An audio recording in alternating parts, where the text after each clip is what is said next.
এদেশে সবচেয়ে বেশি নির্যাতিত হয়েছেন কে? বেগম খালেদা জিয়া। এদেশে সবচেয়ে বেশি নির্যাতিত হয়েছেন কে? তারেক রহমান। তার চাইতে বেশি নির্যাতিত আর কেউ হয় নাই।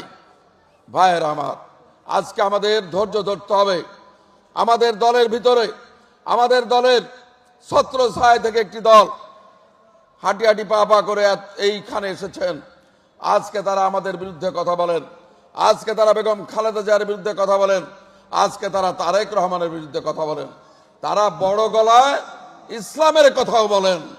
তারা বলেন দাড়িপাল্লায় ভোট দিলে নাকি বেহেশতে যাওয়া যাবে। এরকম কোন বিধান কি কোরআন শরীফে আছে? ওরা হচ্ছে মুনাফিক। কোরআন শরীফে পরিষ্কারভাবে আল্লাহ তাআলা বলেছেন, ইন্নাল মুনাফিকিনা ফিদ দারকিল আসফালিন মিনান নার ওয়ালান তাজিদা লাহুম নাসীরা। এই সকল মুনাফিকদের থেকে সতর্ক থাকতে হবে। কাল কিয়ামতের মাঠে এই মুনাফিকদের স্থান হবে জাহান্নামের সর্বনিম্ন পর্যায়ে।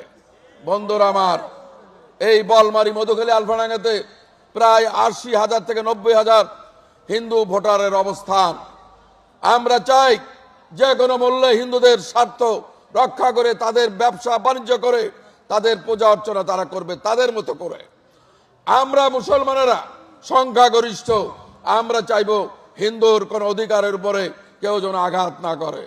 আমরা ৭১ সালে দেখেছি ধর্মের নাম দিয়ে এদেশে কিভাবে মানুষ হত্যা করা হয়েছে। আমরা ৭১ সালে দেখেছি ধর্মের নাম দিয়ে কিভাবে মন্দির ভেঙে, হিন্দুদের পূজার মন্দির ভেঙে, মূর্তি ভেঙে গুড়িয়ে দেওয়া হয়েছে। ইসলামে কিন্তু এরকম কোনো বিধান নেই। ইসলামে পরিষ্কারভাবে উল্লেখ আছে, তুমি যেখানে সংখ্যাগরিষ্ঠ সেখানে সংখ্যালঘু যারা আছে তাদের ধর্ম, কর্ম, ব্যবসা বাণিজ্য সুষ্ঠুভাবে করবে, সুন্দরভাবে করবে, সেই ব্যাপারে তোমরা দায়িত্ব নিয়ে তাদেরকে সহায়তা করবে। আমরা চাই এদেশের মানুষ ধর্ম, বর্ণ, দলমত নির্বিশেষে সকলে শান্তিপূর্ণভাবে বসবাস করবে।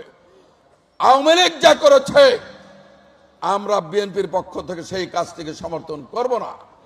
আওয়ামী লীগ খুন করেছে, আওয়ামী লীগ চাঁদাবাজি করেছে, আওয়ামী লীগ থানার দালালি করেছে, আওয়ামী লীগ মানুষের উপর নির্যাতন করেছে। আমরা কি সেই কাজ করব? তাহলে ওদের সঙ্গে আমাদের পার্থক্য কোথায়? আমরা বাংলাদেশের মানুষকে আমাদের প্রিয় নেতা তারেক রহমানের নেতৃত্বে দেখিয়ে দিতে চাই আওয়ামী লীগ আর বিএনপি এক নয়। আওয়ামী লীগ কথা যা বলেছে কাজ তা করে না, আর বিএনপি কথা যা বলছে ইনশাল্লাহ কাজ তাই করবে। গত ১৭ বছর কাউকে আমরা এই জনপদে মধুখালী, বলমারি, আলফাডাঙ্গাতে দেখি নাই। বহু নেতা আমাদের এই মধুখালী থেকে গ্রেপ্তার হয়েছে, নির্যাতিত হয়েছে, জেল খেটেছে।